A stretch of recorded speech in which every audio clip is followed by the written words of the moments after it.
Bienvenue à toutes et à tous et merci d'être au rendez-vous de l'actualité sur Eden Télévision. Au menu de l'activité au Palais des gouverneurs ce lundi à Porto-Novo, les députés se sont retrouvés pour poursuivre l'examen des points inscrits à l'ordre du jour de la 4e session extraordinaire de l'année 2018. Retour sur la rentrée scolaire 2018-2019 qui a eu lieu ce lundi 17 septembre 2018 sur toute l'étendue du territoire national. Une de nos équipes a suivi le ministre des enseignements maternels et primaires dans une mini-tournée des écoles dans le département du littoral. À l'inter, la guerre commerciale Chine-États-Unis fait plus rage que jamais. Le président américain vient de mettre à exécution sa menace de taxer 200 milliards de dollars d'importations chinoises supplémentaires. Bienvenue à toutes et à tous si vous venez de nous rejoindre. Un goût d'inachevé au Palais des gouverneurs ce lundi à Porto-Novo, réunis pour poursuivre l'examen des points inscrits à l'ordre du jour de cette 4e session extraordinaire de l'Assemblée nationale. Les députés béninois n'ont pu achever la désignation des membres des commissions communales d'actualisation du COS-LEPI, ni l'examen du budget de l'Assemblée nationale exercice 2019. Motif, si pour le premier sujet, c'est la majorité parlementaire qui n'a pas su finaliser sa liste des CCA-LEPI à temps. Pour le deuxième point à l'ordre du jour, en l'occurrence l'examen du projet de budget de l'Assemblée nationale, le président de l'Assemblée a fait savoir que le ministre des Finances souhaitait prendre connaissance du document afin de faire ses observations. Suivons ici les commentaires faits par les députés à ces différentes occasions. Si c'est le ministre qui vient demander le rapport pour aller faire des observations alors qu'il s'agit de notre budget à nous, bon, on nous donne l'information, mais il n'y a pas de problème, je comprends. Demain, ça ne nous gêne pas. Maintenant, est-ce que c'est prévu par la Constitution de cette façon? Moi, je ne sais pas. Mais attendons demain, comme vous l'avez souhaité, Monsieur le Président. Ça n'intéresse pas que l'institution. Et j'ai reçu la visite, je ne le cache pas, du ministre des Finances. Tout à l'heure, juste au moment où j'allais prendre la première, qui a demandé qu'on reporte cela à demain pour qu'il fasse parvenir quelques observations. Je crois que c'est normal de dire, bon, nous allons recevoir les observations du ministre des Finances. C'est nous qui allons voter. C'est notre budget.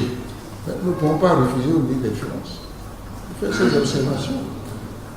Donc, attendons demain. C'est pas loin demain. Je partage votre occupation, mais je crois qu'on peut attendre demain. Retour sur ce qui a fait le chou gras de l'actualité ce début de semaine sur le plan social. C'est la rentrée scolaire 2018-2019 qui a effectivement démarré ce 17 septembre sur toute l'étendue du territoire national. À cette occasion, le ministre des enseignements maternels et primaires, en compagnie du préfet du littoral ainsi que du deuxième adjoint au maire de Cotonou, se sont rendus dans plusieurs écoles primaires publiques et privées. Pour le constat, Antoinette Sagbo.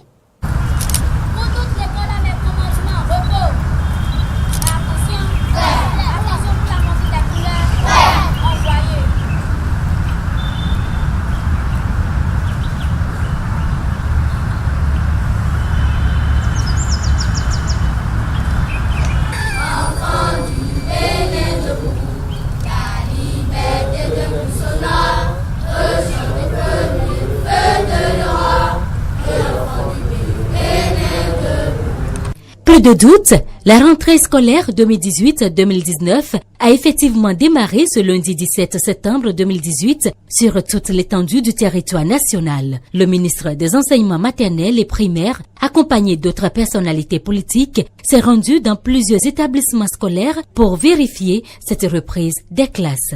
Au complexe scolaire Ménotin, point de départ de cette tournée, le collectif des enseignants s'engage pour une année académique apaisée, mais les doléances n'ont pas manqué.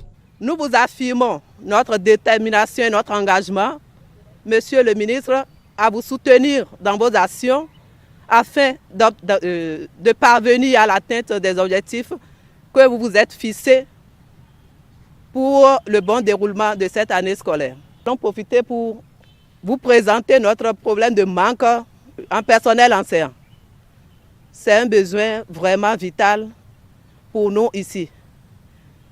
Nous n'avons pas de toilettes. quand le besoin se fait sentir, on est obligé de sortir de l'école. Et puis, en temps de pluie, on a prié tout le temps depuis une semaine pour qu'il ne pleuve pas. Parce que s'il y avait eu pluie, nous ne serons pas là en ce moment. Parce que l'école est souvent inondée. Le ministre Salimane Karimou, quant à lui, rassure apprenants, parents d'élèves et enseignants des mesures qui sont prises par le gouvernement de Patrice Talon pour un bon déroulement des activités pédagogiques. Il n'y a pas eu de contestation 2 semaines ou 3 semaines, une semaine avant la rentrée des classes. Unanimement, tout le monde a opté pour une rentrée des classes apaisée. Vous avez suivi les problèmes posés par les enseignants d'ici et il y en a qui relèvent de leurs propres compétences. Quand on parle de latrines qui manquent dans une école, il n'appartiendra jamais à l'État de pouvoir construire de latrines dans toutes les écoles du Bénin. Et c'est à cela que les moyens sont mis à disposition pour le fonctionnement des écoles. Le reste, les questions d'inondation, voyez-vous, ça varie d'un milieu à un autre. L'État a déjà pris l'engagement de faire tout ce qui est de son pouvoir pour que nos écoles fonctionnent normalement, pour que nos enseignants travaillent dans de bonnes et dans de meilleures conditions. Les écoliers, de leur côté, disent être prêts pour le démarrage des cours. Depuis les vacances, j'étais pressé de venir à l'école. Je veux rester discipliné pour bien travailler, écouter les conseils de notre maître et suivre les cours. Oui, je suis très contente de reprendre les cours. Je vais apprendre mes leçons pour bien travailler à l'école et pour les amis. Le message du ministre n'a pas changé tout au long du trajet de Ménotin, Vedoko, Kadjeon, Ruiho et d'autres complexes scolaires publics comme privés. Le calendrier scolaire sera rigoureusement suivi pour de meilleurs résultats en fin d'année scolaire. Exercice similaire pour Jean-Claude Kodia dans la commune d'Abomey-Calavier ce 17 septembre. Là aussi, le préfet de l'Atlantique, accompagné du maire Georges Bada et du directeur départemental des enseignements maternels et primaires, comme Lameda Sangronio, était à l'école pour procéder au lancement officiel de la rentrée. Le préfet a saisi cette occasion pour s'adresser aux apprenants, aux parents d'élèves et aux enseignants. On l'écoute ici. Je voudrais, en ce jour de rentrée scolaire au Bénin, souhaiter à tous les acteurs de l'école du courage. Du courage d'abord aux apprenants qui doivent fournir beaucoup d'efforts pendant au moins 9 mois et un peu plus pour ceux qui vont aller à l'examen, à des examens. Beaucoup d'efforts pour que les peines que les parents se donnent, que l'État se donne, soient couronnées de succès. Aux parents d'élèves, nous allons demander plus d'implication, plus de présence dans la vie de leurs enfants. Ils en ont besoin. Le suivi, un peu de plus de présence, d'affection, c'est important. Et à vous les enseignants déjà, merci pour avoir sauvé l'année précédente et merci pour tout votre patriotisme. Je voudrais vous dire avec conviction que le meilleur reste à venir. Vous avez constaté les efforts déjà vous-même et les efforts vont se poursuivre parce que nous allons créer de la richesse désormais à partir des potentiels que nous avons. Le Bénin en a tellement et nous avons décidé aujourd'hui de les valoriser. Et donc, très prochainement, dans un avenir très proche, vous constaterez que vraiment les choses vont s'améliorer. Déjà les cantines, on en a eu un peu plus. Nous allons continuer à améliorer les conditions de vie, les conditions de travail. À l'Institut supérieur des métiers de l'audiovisuel, le dispositif pour offrir aux étudiants une année académique 2018-2019 pleinement satisfaisante se met progressivement en place. Les étudiants inscrits en première année à l'ISMA ont préparé le vendredi 14 septembre dernier au test d'aptitude de leur future vocation. Pour plus de précision, Fréjus Serlan. À l'Institut supérieur des métiers de l'audiovisuel ISMA, le dispositif pour offrir aux étudiants une excellente rentrée académique 2018-2019 se met progressivement en place. En effet, les étudiants inscrits en première année à l'ISMA ont préparé ce vendredi 14 septembre 2018 au test d'aptitude à leur future vocation. Organisé chaque année par le premier campus africain de l'image et du son, il s'agit d'un examen où les candidats composent en culture générale, en expression française et subissent des épreuves orales en anglais et un entretien de motivation. Ici ce matin pour passer le test d'entrée à l'Institut supérieur des métiers de l'audiovisuel. Ma journée a été très bonne, je peux l'affirmer. Dès le début, nous étions à l'heure et les épreuves étaient abordables. En premier lieu, on a fait une épreuve de français pour jauger nos capacités en grammaire. Et après, ils nous ont questionné pour voir notre culture générale. Le but de cet examen d'entrée est de déceler les potentialités des nouveaux inscrits en vue de mettre en place un dispositif de coaching personnalisé. Déjà, plusieurs d'entre eux affichent leur enthousiasme de pouvoir faire partie de cette nouvelle promotion de l'ISMA et nous expliquent leur motivation. En fait, j'ai choisi ISMA à cause de sa particularité dans sa formation. Lorsque j'ai mis les pieds ici, j'ai demandé à visiter d'abord le centre. Et donc, c'est après la visite du centre que je me suis décidé. Donc, j'ai vu que c'est un cadre très idéal et confortable pour mon métier. D'après mes renseignements, c'est une école prestigieuse qui offre beaucoup d'opportunités aux élèves qui se donnent à fond. C'est une école de référence pour les pays de l'Afrique francophone. Bon, moi, j'ai eu à choisir comme filière le journalisme, parce que le journalisme, pour moi, c'est une passion. J'ai choisi la réalisation pour faire vivre mon monde. Pour avoir une bonne formation, je me suis inscrit à ISMA. Les résultats du test d'entrée ont été publiés dans la soirée même de ce vendredi et une seconde session sera organisée le vendredi 21 septembre 2018 au profit des étudiants internationaux. Les candidats béninois à une inscription à l'ISMA sont invités à se rapprocher de l'Institut afin de décrocher leur place dans la deuxième vague des admissions. La rentrée académique 2018-2019 débutera effectivement le lundi 24 septembre 2018 à l'Institut supérieur des métiers de l'audiovisuel par la semaine d'immersion et de culture cinématographique et audiovisuelle. Sous le parrainage de l'honorable Dakpe Soso, les ouvriers de la compagnie béninoise de textile CBT ont déclaré ce dimanche 16 septembre 2018 au stade municipal de Lokossa leur soutien aux actions du gouvernement Patrice Talon, tout en espérant bien sûr son soutien à son tour pour leurs activités. Ils ont profité de la présence de Dakpe Soso parmi eux pour lui demander d'être le porte-parole auprès du chef de l'État afin qu'il apporte le soutien nécessaire à leur usine pour son rayonnement et leur épanouissement. Voici le compte rendu de ce meeting avec Jonas Bochi. Au-delà du soutien aux actions du gouvernement, ce meeting des ouvriers de la compagnie béninoise de textile CBT de Lokossa témoigne également de la symbiose entre ces ouvriers et le député Dakpe Soso. Par lui, les ouvriers font savoir au chef de l'État la nécessité de l'appui gouvernemental pour le rayonnement de leur usine. Notre maison, la CBT, a besoin de l'appui de l'État central pour son rayonnement. Nos besoins sont énormes et imposent des apports divers. Nous avons foi que vous serez notre porte-voix aux côtés du président Talon afin que nos conditions de vie et de travail changent.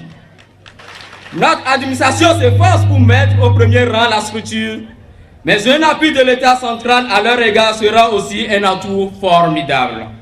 L'honorable Dakpe, les ouvriers de la CBT sont vos enfants. Ils vous soutiennent totalement dans vos divers choix politiques.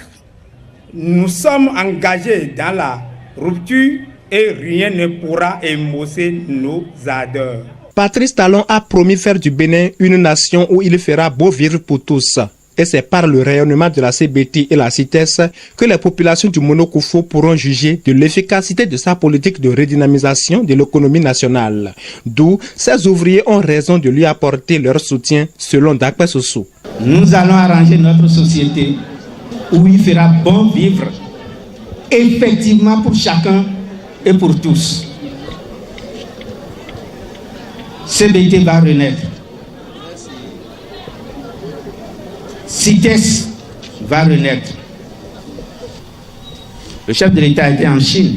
Vous croyez qu'il va passer tout ce temps en Chine sans parler au moins de vous, de votre unité de production? Non. On n'a même plus besoin de lui dire ça. Il le sait. Et il savait avant d'arriver. Il va le faire. Il est déjà en train de le faire. Le record de la production du coton et la disponibilité de l'énergie électrique sous le régime de la rupture sont autant d'actions selon Dakpe Sossou qui attestent des efforts du gouvernement pour l'épanouissement de l'industrie de textile au Bénin. Le coton se produit au Bénin. Vous avez besoin de coton comme matière première. Vous avez des problèmes d'électricité. Maria Greta est en train de renaître. Vous aurez le courant désormais. Vous aurez le coton. Vous aurez tout ce qu'il vous faut. À la fin de ce meeting qui a été une initiative des ouvriers de la CBT. Parlons maintenant de l'actualité internationale où la Chine promet des représailles et juge incertaine une reprise des négociations avec Washington. Donald Trump agitait la menace depuis des semaines. Il a fini par la mettre à exécution. 200 milliards de dollars d'importations chinoises supplémentaires vont être taxés à 10% pour punir la Chine de ne pas corriger ses pratiques commerciales jugées déloyales. Aliments santé à la mode de la mondialisation, l'amande transforme les campagnes en Espagne, dans la vallée du Guadalquivir en Andalousie. C'est au sud, de plus en plus de champs de céréales sont remplacés par de grands vergers d'amandiers devenus beaucoup plus rentables. Reportage avec nos confrères de l'AFP. Il suffit d'une ferme secousse et en quelques secondes, toutes les amandes sont tombées de l'arbre. Dans le sud de l'Espagne, les vergers d'amandiers s'étendent à perte de vue, offrant un nouvel aspect au paysage andalou. L'Espagne est le 3e producteur mondial d'amandes derrière l'Australie et la Californie, qui produit à elle seule 80% de la production mondiale. Il faut se rappeler que ce sont les missionnaires espagnols qui ont apporté l'amande aux États-Unis. Ils ont développé une série de variétés qui ont d'autres caractéristiques. Leurs amandes sont très fructueuses, mais n'ont pas la richesse en bons gras et en sucre des amandes espagnoles. En raison de la demande croissante des consommateurs, la production mondiale a doublé en 10 ans, atteignant 1,2 million de tonnes. Aujourd'hui, de nombreux agriculteurs veulent produire plus et ont recours à de nouvelles méthodes de plantation. Elles permettent de développer un nouveau type de fruit, moins amer que celui vendu dans le passé. Avec ces lots, nous pouvons rivaliser avec les Américains. Avant, nous ne pouvions pas rivaliser avec les lots d'amandes de type non pareil au Carmel qu'ils faisaient et avec les nombreuses variétés anciennes que nous avions. À près de 5 € le kilo, la production d'amandes est beaucoup plus rentable que d'autres cultures plus traditionnelles, comme le coton et les céréales. D'après les agriculteurs, le marché est en pleine expansion et c'est toute une industrie qui se développe autour de ce fruit. Les agriculteurs nous ont pratiquement poussés à développer cette industrie. De nombreux vergers d'amandiers sont en cours de création et il n'y a pas d'industrie d'amandiers dans la région. Il y a quelques usines à proximité, mais elles ne peuvent pas assumer toute la production. C'est pourquoi d'autres usines prolifèrent. Malgré les restrictions d'eau imposées aux agriculteurs, et notamment dans le sud qui souffre de la sécheresse, l'Espagne espère récolter plus de 60 000 tonnes d'amandes cette saison. Une augmentation de 15% par rapport à l'an passé. Un record pour l'Espagne, mais qui reste bien loin des productions américaines ou australiennes. Allons maintenant dans un petit village isolé du nord-est de l'Inde où les prénoms sont des refrains qui se chantent à longueur de journée. Bienvenue à Kongtong, hameau de quelques centaines d'habitants à l'oreille musicale où l'on s'interpelle en chanson. Reportage. Chante-moi ton nom, je te dirai qui tu es. Dans le village de Kontong, dans le nord-est de l'Inde, les 700 habitants ont un prénom, mais aussi un chant unique qui leur sert de carte d'identité sonore.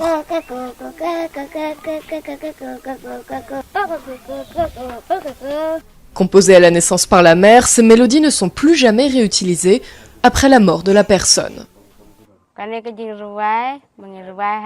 La chanson que je vais chanter maintenant est celle de ma fille, Solidarity, et nous la chantons dans les champs.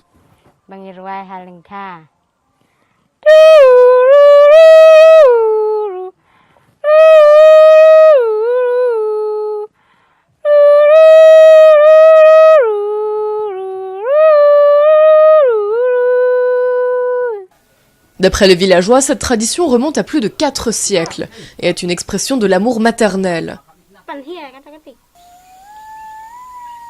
Chaque prénom musical a 2 versions, une courte et une longue, traditionnellement utilisée dans la forêt.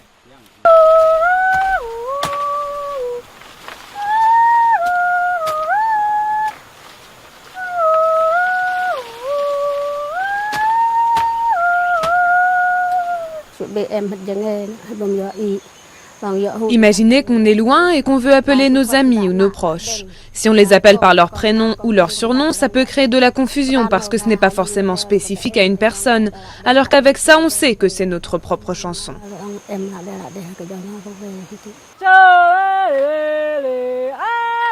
Le prénom officiel reste utilisé, mais seulement pour des occasions très particulières. Si ma mère n'est pas fâchée contre moi, elle m'appellera par une chanson ou un simple sifflement. Mais si elle m'appelle par mon prénom, alors automatiquement je sais que j'ai fait quelque chose de mal et que je vais avoir des problèmes. Le village a longtemps été coupé du monde. L'électricité n'est arrivée qu'en 2000, la route en 2013. Avec l'arrivée croissante des téléphones portables et de la modernité, certains redoutent que ces mélodies ne se taisent pour toujours. Mais pour leur racontong, même les plus jeunes connaissent la chanson. Retour au Bénin avec une page sport, le tournoi Loïc Ligue olympique interclub promu par le jeune Loïc Gbenamou et soutenu par l'honorable Claudine Afiavi Prudencio, présidente de l'Union pour le développement d'un Bénin nouveau, a connu ce samedi son épilogue. La finale du tournoi opposait à Godomé l'équipe des Star Club à l'équipe Résurrection FC. Au thème de la rencontre, c'est donc Résurrection FC qui l'a emporté par un score de 1-0. L'équipe gagnante a reçu un trophée et une enveloppe de 300 000 francs CFA. Suivant le capitaine de Résurrection FC et 2 membres de l'organisation du tournoi pour leur ressenti à l'issue de la compétition. C'était une finale qui était vraiment âprement disputée. C'était du 50-50, ça s'est joué sur les détails. Et Dieu a fait la seule occasion que nous avons eue. Nous avons concrétisé avec les joueurs d'expérience qu'on fait notre équipe. On a pu gérer ce léger avantage jusqu'à la fin. C'est des sentiments de joie qui nous animent. Nous remercions l'Éternel d'abord de nous avoir aidés depuis le premier match jusqu'à ce jour pour l'apothéose de ce tournoi. Et nous disons merci aussi au promoteur, M. Loïc, pour l'organisation et la bonne tenue de ce tournoi. Tout ce qu'on peut lui demander, les prochaines éditions, il faut qu'il y ait les pénalties, ça va bonifier vraiment le tournoi. Au thème de cette 8e édition, comme vous l'avez remarqué, toute la population était en liesse, la fête c'était là, donc tout le monde était rassemblé autour du jeu et je crois que tout est bien qui finit bien, l'objectif est atteint. Pour l'année prochaine, nous réservons encore beaucoup plus de surprises, beaucoup plus de joie et beaucoup plus de fêtes. Donc nous demandons à tout le monde de rester toujours à l'écoute et la prochaine édition va donner beaucoup plus de liesse et beaucoup plus d'encouragement à l'endroit des jeunes talents. Je crois que c'est un tournoi qui s'est passé dans un excellent état d'esprit, où il n'y a pas eu de problème.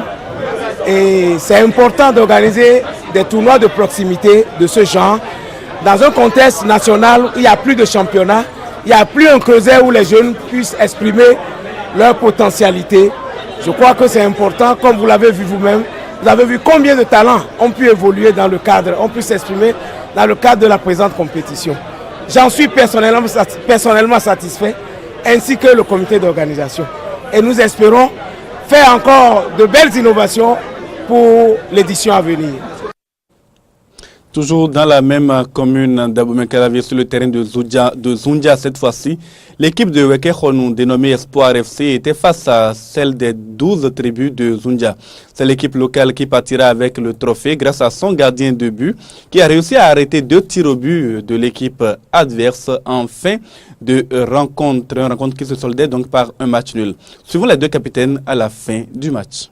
Je rends grâce à Dieu Tout-Puissant et qui nous a donné cette soirée où nous avons les équipes qui ont compétit et puis nous sommes ici ce soir. Donc d'abord et nous avons une grande victoire. Et cette victoire, ce n'est pas une victoire de Zundia ni d'Akasato, mais c'est la victoire de la commune d'Abomey-Calavi. Donc c'est la victoire de la 6e circonscription électorale.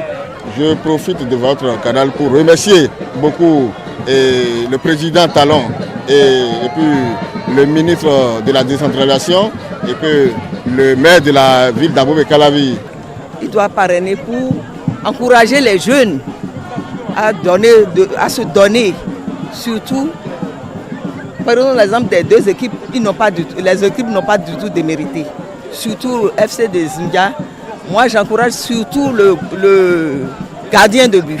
Le gardien de but là, j'invite les autorités à assister à ces matchs pour pouvoir mettre de côté les bons joueurs qui vont représenter notre pays. C'est la fin de cette édition. Merci de nous avoir suivis. Restez en compagnie de Eden Télévision pour la suite de votre soirée, de votre journée.